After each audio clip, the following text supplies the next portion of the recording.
welcome to the next edition of The American Dream. I'm your host, Sherry Heaston. And I'm your co-host, Grant Heaston. And we're here at the Alliance Equestrian Center. And Grant, what are we going to be doing tonight? We're going to be looking at all of the horses. It's going to be a great night. Come and join us.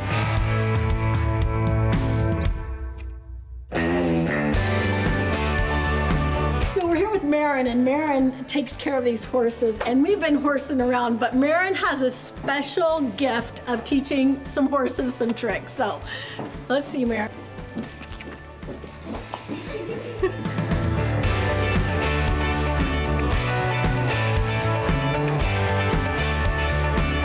So Allison, we're here at this beautiful facility.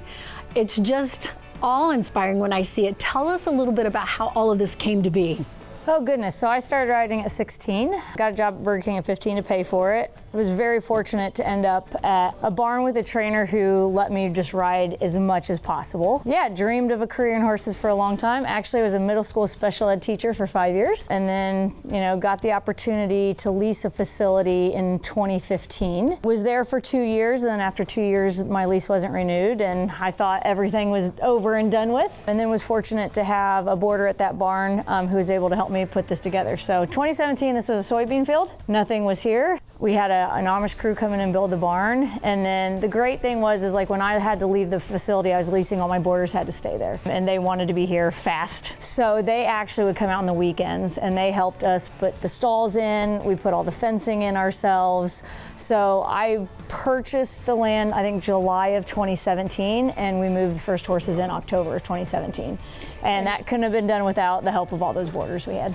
And I've heard that these stalls are much bigger than what the typical is. So, I mean, really in that regard, they did a great job. Yeah, they've done a really nice job with them. And we wanted them to be able to see the other horses. Horses are herd animals, so they're happiest if they can see other horses for the most part. So we kind of designed them in a way to allow them to stick their heads out, socialize with each other when they are in. And we do keep our horses predominantly outside. But when they come in for lessons and stuff, it's good for them to be able to, live as a happy little herd and know that there's other horses in there with them. And 36 acres, they sure have a lot of room here. They have a lot of, yeah, absolutely. They love it. They spend almost all their time outside, big, huge pastures, always have access to hay. They're quite a bunch of happy horses. I think we've got about 40 horses out here and 40 very happy horses.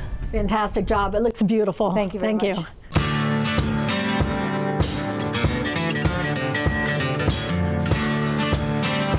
So Allison, we found out that you actually taught at the same place that Grant took hippotherapy when you teach kids with special needs, and horseback riding. So, So I got my start at Whispering Pines Equestrian Center. They had a therapeutic riding program out there through PATH. My instructor, so I helped her, volunteered with it for years.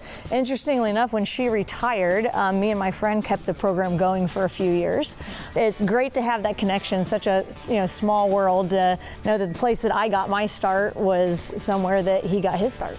And so now you're highlighting something new here, the Liberty training. So tell us about the clinics that you do. Yeah, so we usually have 3 or 4 Liberty clinics a year, and those we take people with, they don't need to have any experience on their horses whatsoever. And we teach them to be able to work these horses without halters, lead ropes, any kind of tools. And it's one of the most challenging things I've ever done, but one of the coolest things, to be able to take everything away and give those horses a chance and let those horses choose to be with you. It's just a super neat thing to be able to do. And I had to ask what Liberty was, so it's where you were teaching the horses to lay down. And you want to tell us a little bit about the couple of tricks that they do? Yeah, so we've got a few horses that have the rear on them, so everybody's watching movies is seeing those horses, rear up and paw in the air. We've got the bow on a couple of them. A lay down is always great, other than anything you put on them can and will be used against you. So what you'll find is you bring those horses in to work them and just work them in general, on the ground at the Liberty.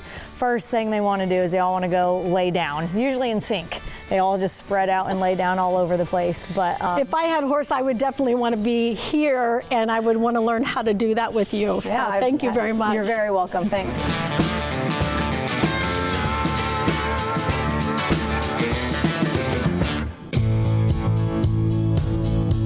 You know, the reason I bought this land here in Yorktown is to provide a place for my family and wildlife and all of those that wanted to get back to nature, whether it's sitting around the fireplace or roasting hot dogs, cooking hamburgers, and maybe riding a horse through some of the land. Thank you for joining us for this edition of The American Dream here in Delaware County, where we're just horsing around. We were able to show you just a little bit about some horses pole dancing and some country living out here where there's wildlife and you can enjoy the fresh air. Yeehaw!